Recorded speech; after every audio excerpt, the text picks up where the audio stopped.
Salut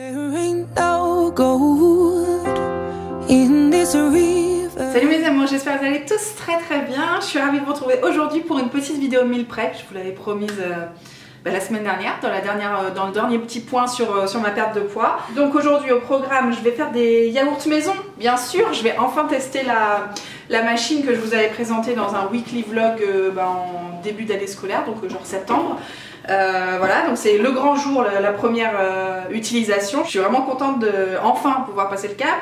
Ensuite, je voulais faire une petite soupe avec des lentilles corail. En fait, c'est clairement un dalle de lentilles, mais version soupe, parce que je vais mettre du curry, je vais mettre du lait de coco. Enfin bref, à mon avis, ça va être très sympa. Et puis j'ai une courge butternut que je vais faire. Alors d'habitude, je le fais pareil, soit en légumes rôtis. Et là, j'avais envie de tester une tarte avec du chèvre, certainement.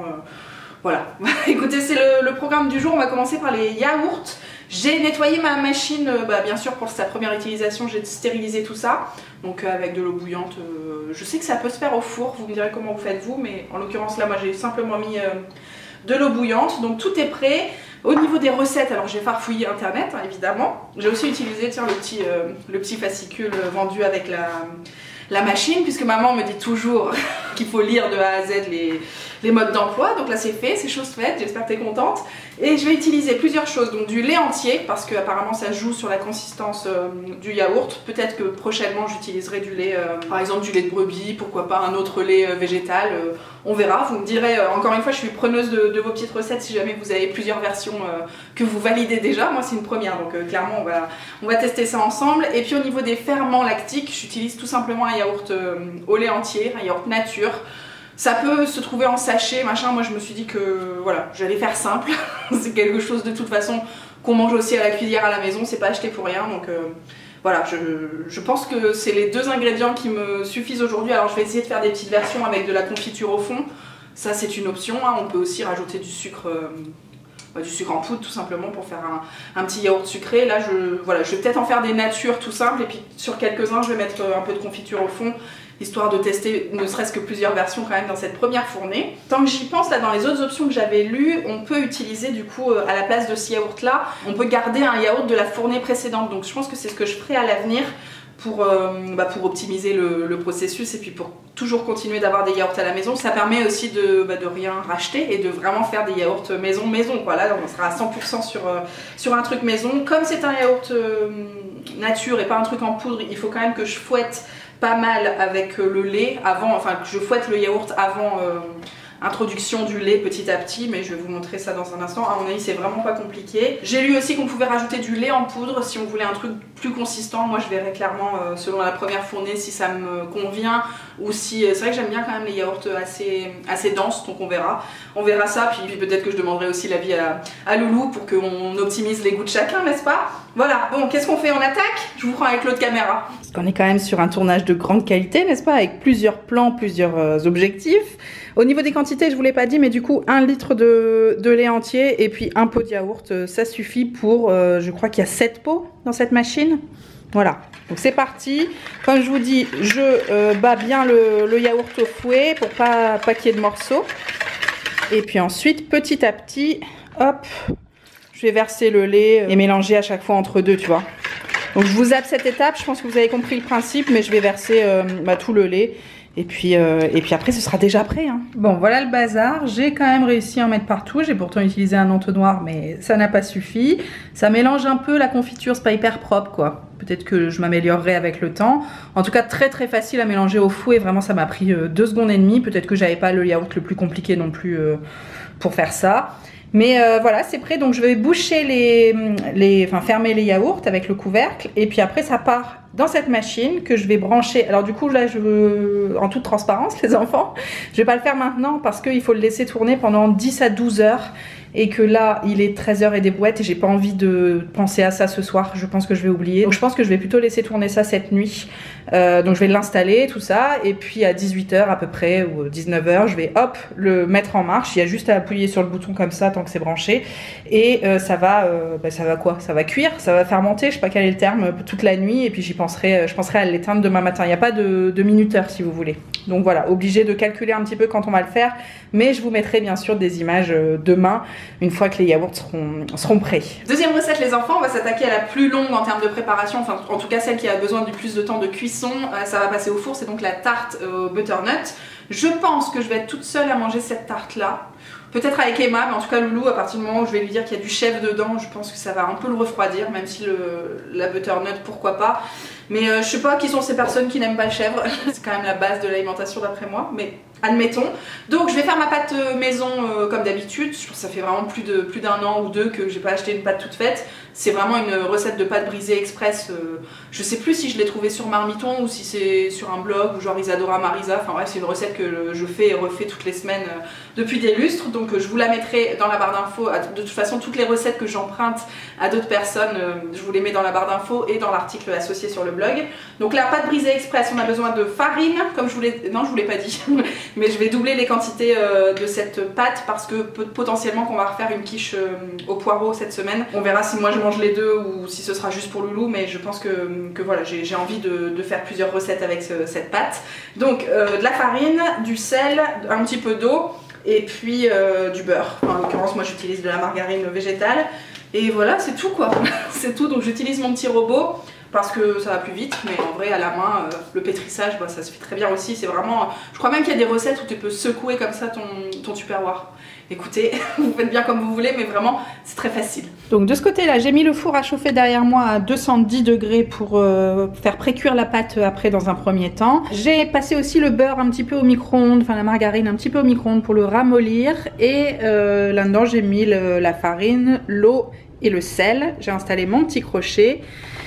Et puis on va démarrer, du coup je vais rajouter le beurre au fur et à mesure dans la pâte. Bon voilà ce que ça donne en quantité, j'ai deux belles boules de pâte. Je réfléchissais à est-ce que je congelais tout de suite la deuxième part pour la faire la semaine prochaine. Et en fait je vais d'abord voir avec Loulou s'il mange ou pas de la tarte au butternut avec moi.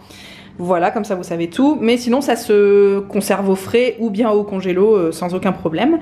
D'ailleurs c'est préférable aussi de la mettre un petit peu au frais avant de l'étaler, parce que ça permet qu'elle durcisse un petit peu. Et si jamais vous avez... Bon là ça va, elle est pas trop collante. D'ailleurs j'ai rajouté de la farine à la main. Enfin au moment où le robot travaillait pour que voilà, elle soit un peu moins collante tout simplement. Donc là c'est la texture que moi j'aime bien. Après encore une fois chacun voit midi à sa porte, mais ça pourrait être mis un petit peu au frais pour être plus facile après à répartir. J'ai sorti mon petit rouleau, mon plat à tarte qui est immense, enfin en tout cas il est plus grand que le précédent, et du coup j'achète ces feuilles de cuisson chez Action qui sont parfaites parce qu'elles sont immenses aussi et ça me permet d'éviter d'en mettre deux en quinconce. Avant je faisais ça et c'était relou. Voilà, c'est ma petite astuce du jour. J'étale la pâte et puis on passe à ce machin là, le butternut. Bon, le four est chaud, je vais pouvoir enfourner. J'ai évidemment fait des petits trous sur le fond et puis j'ai quand même bien raclé le... Enfin déjà j'ai fait une pâte assez fine, je l'ai pas mal étirée avec le rouleau et j'ai retiré tous les bords pour... D'habitude, enfin ça dépend en fait, des fois j'aime bien faire un petit rebord sympa, un peu façon tarte rustique. Là je voulais vraiment assez peu de pâte. Donc voilà ce qui me reste au final. Vous voyez, ça c'était la boule d'origine. J'ai retiré quasiment une demi pâte à tarte en plus. Le four nous appelle. C'est pas grave, je vais congeler le reste, j'en aurai pour de prochaines fois. Ou bien je vais faire un petit flan pâtissier dans des tartelettes. Enfin on verra. On verra. Mais ça part au four du coup 10 minutes en pré-cuisson pour la pâte. Et puis on va préparer le butternut. Pour la courge, je vais tester un nouveau truc. Enfin j'avais vu plusieurs astuces sur internet. Comme quoi on pouvait la mettre au micro-ondes quelques minutes pour que ça ramollisse et que ce soit plus facile à découper, ce qui est quand même un calvaire pas possible pour ce genre de truc. Donc je vais tester ça. Je sais pas encore si je vais l'éplucher ou pas, je sais qu'elle est un peu abîmée, mais en même temps c'est le jeu de prendre des légumes voilà, chez le producteur directement. Ils sont pas tous parfaits, pas tous beaux, je sais pas. Du coup je vais essayer de la ramollir déjà pour pouvoir la couper facilement et puis on verra si on garde la peau ou pas. Bon, je suis en train de tester, je peux pas vraiment dire que ce soit hyper mou, mais en tout cas c'est chaud. Donc clairement l'astuce elle est pas... Ou alors j'ai mis que 3 minutes, peut-être qu'il faut mettre plus. Peut-être qu'il faut mettre aussi dans un fond d'eau. Voilà, là je l'ai mis comme ça tel quel dans le micro-ondes. C'est pas ouf et c'est un peu difficile à couper parce que c'est chaud tout simplement. Mais bon, je vais l'éplucher parce que j'ai réfléchi, si Emma elle mange avec moi et tout, je préfère ne pas prendre de risques. En l'occurrence la peau de la butternut, surtout si vous les prenez bio, vous pouvez les consommer sans problème. Donc je découpe tout ça et je vais les couper en petites lamelles pour pouvoir après les faire cuire à l'eau tout simplement, eau bouillante. Et puis après on pourra déjà faire le montage de la tarte. Bon, le butternut est parti en cuisson juste là-bas. J'ai juste mis de l'eau à hauteur et puis rajouter du sel. Et là j'étais en train de me poser la question, est-ce que je fais un petit appareil pour la tarte ou pas? Et je pense que oui. Alors c'est pas du tout obligatoire, il y a plein de gens qui mangent des tartes un peu plus sèches. Mais moi j'aime bien quand même quand il y a un liant dans tout ça. Donc même mes tartes au thon par exemple, je fais toujours un petit appareil, tarte à la tomate c'est pareil. Donc je vais faire un appareil mais très très vite. Je vais prendre 2 œufs. Je vais prendre un peu de crème de soja, je fais vraiment à l'urlure comme ça, je calcule pas les grammages. Et puis après sel, poivre et puis petite pointe de curry quoi. Avec la butternut ça marche toujours. Donc je prépare ça. Et puis après je vais passer à la 3e recette en attendant que la courge soit prête. J'enchaîne donc avec la soupe de lentilles corail. Je vais la faire pour 4 personnes, j'hésite entre 3 et 4 en sachant que c'est ma semaine de règles et que du coup moi j'ai envie de booster un petit peu mon taux de fer si vous voulez, et je sais qu'à chaque fois que voilà, j'ai mes règles j'essaie de manger des lentilles vertes ou des lentilles corail, des épinards aussi ce midi c'était parfait, enfin voilà, j'optimise. Donc je vais faire ça pour moi pratiquement tous les midis de la semaine, et aussi je pense qu'Emma va en manger le soir, donc je me dis allez, 4 personnes ça fait en gros 2 plats pour Emma et 3 pour enfin 3 bols pour moi le midi, ça me paraît pas mal, avec certainement un croque-monsieur à côté ou je verrai bien, peut-être une salade verte, je ne sais pas. Donc en quantité je vais faire 4 fois 50 g de lentilles, sortez votre calculette ça fait 200 g. En légumes je vais pas avoir grand chose, enfin, je vais faire des carottes mais je vais mettre genre 400 g de carottes épluchées, ça fera 100 g par repas, et un oignon, 2 gousses d'ail, en assaisonnement sel, poivre, curry comme d'habitude. Ça va être la semaine full curry mais ça ne dérange personne dans cette maison. Et puis du lait de coco, je verrai en quantité combien j'en mets, je pense que ça va être aussi à l'urlure. Voilà, est-ce que tout est prêt? On va attaquer la découpe des carottes. En fait je suis un peu coincée parce que j'ai besoin de la marmite qui sert pour la butternut, parce que c'est la seule suffisamment grande pour ce type de quantité et surtout pour le mixeur plongeur.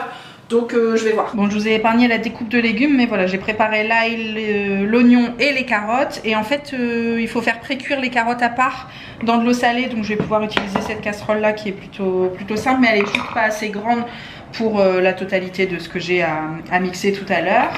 Les bords sont pas assez hauts, c'est ça que je veux dire. Donc là, je mets tout ça dans la casserole, un peu d'eau salée, et puis je vais faire bouillir quelques minutes pour faire pré-cuire. En fait aujourd'hui c'est spécial pré-cuisson, hein. J'ai l'impression que tout ce que je fais c'est de mettre tout à pré-cuire. On va quand même passer la seconde après, j'espère. Bon, par ici les gars, on est plutôt pas mal. Donc voilà la texture de la pâte quand elle a été pré-cuite une dizaine de minutes. Le butternut en fait, ou la butternut, j'arrête pas de confondre depuis tout à l'heure. La courge en tout cas, elle est très cuite. Je pensais pas que, mais en fait c'est parce que j'ai fait des petites lamelles par rapport à d'habitude où je fais cuire des cubes. Ça a été vachement plus vite. Donc là tu vois, un quart d'heure, elle est très molle, elle peut s'écraser. Donc le petit appareil n'était pas forcément nécessaire, mais il a le mérite d'exister. Et puis mon petit chèvre à mettre par dessus. Donc voilà, je vais tout empiler et ça va partir au four. Hop, on va mettre 30 minutes, on verra, bien sûr on va surveiller. Et puis on rajoutera si besoin. Mais en tout cas c'est parti. Bon, j'ai enchaîné direct avec le velouté et j'ai un peu trop traîné à vous filmer. Donc voilà, l'oignon a déjà bien coloré. J'avais mis l'ail avec dans un fond d'huile d'olive. Là qu'est-ce que je vais faire? Je vais rajouter les lentilles. Donc on a dit 200 g. Hop, le compte est bon. Je vais aussi mettre du coup les carottes qui sont pré-cuites comme on l'a dit. Je vais rajouter du sel, du poivre. Hop, en quantité généreuse, surtout pour le curry. Voilà, tac. Et puis je vais mettre de l'eau à hauteur tout simplement, mais comme n'importe quel velouté, hein, comme n'importe quelle soupe, je pense que tout le monde fait comme ça. J'en mets pas trop, je préfère en rajouter au fur et à mesure de la cuisson. Là ça va partir du coup sur le feu pendant 20 minutes à couvert. Et puis en dernier temps, on rajoutera le lait de coco si vraiment... Enfin, c'est pas si vraiment, je rajouterai du lait de coco, mais pareil, en termes de quantité, je sais pas trop ce que je mettrai dans l'assiette. Regardez-moi ce timing incroyable ici, ça sort du four parce que c'est cuit tout simplement. Et puis moi je vais vous retrouver de ce côté-là, alors on va être en contre-jour mais je suis à côté de la prise. Donc voilà, pareil, les lentilles ont bien cuit, tout est bien ramolli, donc j'ai plus qu'à mixer. Et puis après je vais conserver ça dans des bouteilles je pense, puisque je vais pas manger tout d'un seul coup. Bon, c'est un peu le bazar les enfants, la lumière est en train de nous quitter. Juste le temps pour moi de vous montrer ma petite soupe. Donc j'ai, avec les quantités que je vous ai mentionnées, j'ai eu de quoi faire 2 bouteilles comme ça. Je crois que c'est des bouteilles d'1 litre, c'est des bouteilles de sauce tomate que je réutilise pour tout dans ma maison. Que ce soit pour les soupes, pour conserver les bouillons quand j'en fais trop, pour mes produits ménagers aussi, enfin bref, il y en a partout, donc très pratique. Je laisse refroidir bien sûr et je mettrai au frais par la suite. Et je pense que je vais manger ça avec une salade de crudité, genre j'ai de la mâche dans le frigo, parce que malgré tout il n'y a que 100 grammes de légumes et comme moi je fais attention à consommer suffisamment en quantité, voilà, il va me falloir quelque chose en plus. La petite tartasse, je vais me servir d'un torchon pour vous montrer qu'elle est magnifique. J'y suis pas allée de main morte pour la quantité de fromage, mais en même temps on n'est pas des bêtes. Je pense, voilà, comme je vous dis, je vais manger ça certainement avec une salade aussi. La salade, franchement on en consomme une grosse par semaine, donc ça va faire très bien le taf et c'est très bon. Enfin, en tout cas ça sent très bon, je pense que ça va être la régalade. Toujours un succès hein, de faire sa pâte maison. Je vous ai pas dit, mais évidemment on peut rajouter genre du thym directement dans la pâte ou d'autres épices. C'est très bon. Et puis les yaourts, je vous aurais mis une petite image de ce que ça donne demain, parce que là en l'occurrence c'est pas prêt. Et comme je vous dis, il faut le laisser quand même cuire toute la nuit, tout ça. Donc il y a un petit temps, on peut pas faire des yaourts minutes comme ça. Mais je pense que, en tout cas je suis très contente d'avoir enfin mis le pied à l'étrier, enfin, en tout cas d'avoir utilisé la machine. Je vous retrouve dans une prochaine vidéo pour vous dire si c'était bon. En l'occurrence surtout pour les yaourts, je pense qu'on aura l'occasion de... je vous attends évidemment en commentaire là-dessus pour me donner vos recettes à vous pour que je puisse varier les plaisirs prochainement. Et si ça continue de nous plaire, voilà, d'en faire plus souvent, d'en faire toutes les semaines et d'éviter d'acheter des crèmes dessert quoi. Ça m'arrangerait bien. Vous me direz ce que vous mangez en ce moment, quelle soupe vous faites, comment vous cuisinez la butternut et puis tout ça quoi. Je vous embrasse et je vous dis à très bientôt, hein, franchement, quittez pas, on se retrouve très vite. Prenez bien soin de vous les enfants, ciao.